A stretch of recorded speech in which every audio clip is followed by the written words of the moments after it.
বন্ধুরা, তোমাদের সকলকে স্বাগত জানাচ্ছি সন্ধ্যা শ্রকুমারী রান্না চ্যানেলে।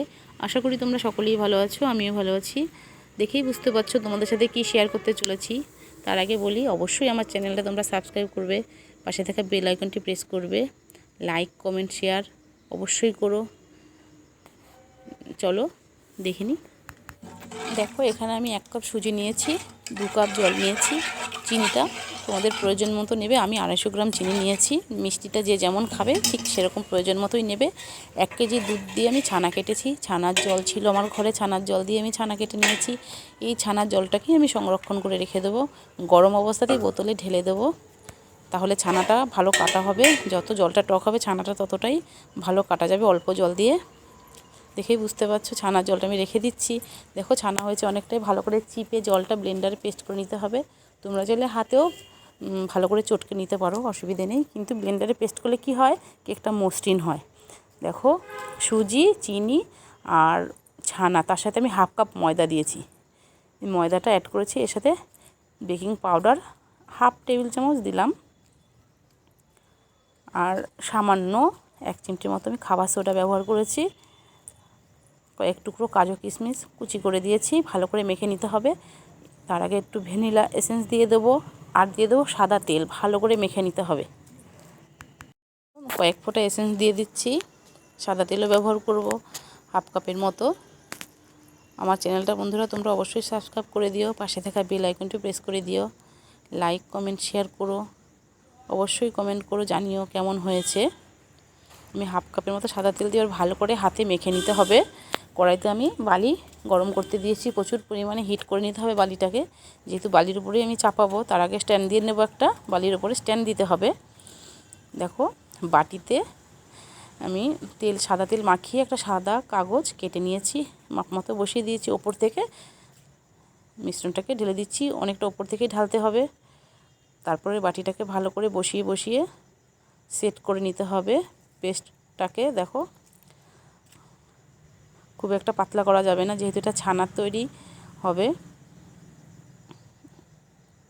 আমি ভালো করে পিটিয়ে পিটিয়ে বসিয়ে নিচ্ছি, যেন কোনো গ্যাপ না থাকে। কড়াইতে আমি বালি গরম করেছিলাম, কিন্তু বাটিটা মাপ দেখে বুঝতে পারলাম যে বাটিটা ঢাকনাটা ফাঁকা হয়ে থাকবে, কিন্তু ফাঁকা হওয়া যাবে না। কোনো গরম তাপটা বাইরে বের হওয়া যাবে না। আমি হাঁড়িতে ঢেলে নিয়েছি। দেখো, একটা স্ট্যান্ডও বসিয়ে দিয়েছি বালির উপরে, যেন ঢাকনটা ভালো মতো বসে সেট হয়। কোনো বাষ্পটা বেরোনো যাবে না। আগুনের বাষ্পটা বেরোলে কেকটা ভালো হবে না। দেখো, বাটিতে বসিয়ে, বাটিটা হাঁড়ির নিচেই রয়েছে, দেখো ঢেকে দিচ্ছি। তাহলে কেকটা ভালো হবে। প্রায় 1 ঘন্টার উপরে রাখতে হবে। 1 ঘন্টা 5 মিনিট 10 মিনিট রাখলেই হবে, কিন্তু গ্যাসের ফ্লেমটাকে মিডিয়ামভাবে রাখতে হবে। মিডিয়াম থেকে একটু কম রাখলে অসুবিধা নেই, কিন্তু হাই করে রেখো না, কেকটা পুড়ে যাবে।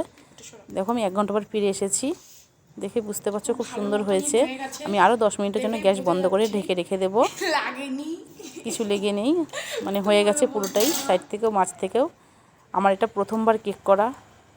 কতটা সুন্দর হয়েছে বন্ধুরা, তোমরা আমার চ্যানেলটা অবশ্যই সাবস্ক্রাইব করো, বেল আইকনটি প্রেস করে দিও, লাইক কমেন্ট শেয়ার করো।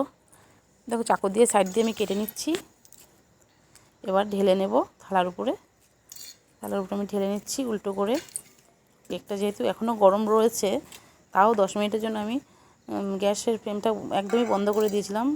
গ্যাসটা নিভিয়েই আমি রেখেছিলাম, তাও কেকটা গরম রয়েছে, যেহেতু ভেতরে বালি রয়েছে। সেট হতে টাইম দিয়েছি 10 মিনিটের জন্য। আরও সুন্দর হয়েছে। কাগজটা সরিয়ে নিচ্ছি। খুবই ভালো হয়েছে কেকটা। প্রথমবারই এতটা সুন্দর হয়েছে। বুঝতে পারছো বন্ধুরা, তোমরা বাড়িতে করে দেখো, অবশ্যই ভালো লাগবে, ভালো হবে। এই মেজারমেন্ট যেরকমভাবে আমি মেপে মেপে দিয়েছি, এরকমভাবে করে দেখবে, আশা করি খুবই ভালো হবে। আগে আমি ডিম দিয়েও কেক করেছি, নিরামিষ কেকও করেছি। ছানার কেকটাই প্রথম করলাম। দেখে বুঝতে পারছো প্রথমবারই এতটা ভালো হয়েছে। বন্ধুরা, আমার এই রেসিপি যদি তোমাদের ভালো লেগে থাকে, লাইক কমেন্ট শেয়ার অবশ্যই করো, সাবস্ক্রাইবও করে দিও, পাশে থাকা বেল আইকনটি প্রেস করে দিও। আজ এখানেই, পরে আসবো অন্য কোনো ভিডিও নিয়ে। সকলে ভালো থেকো, সুস্থ থেকো, বাই।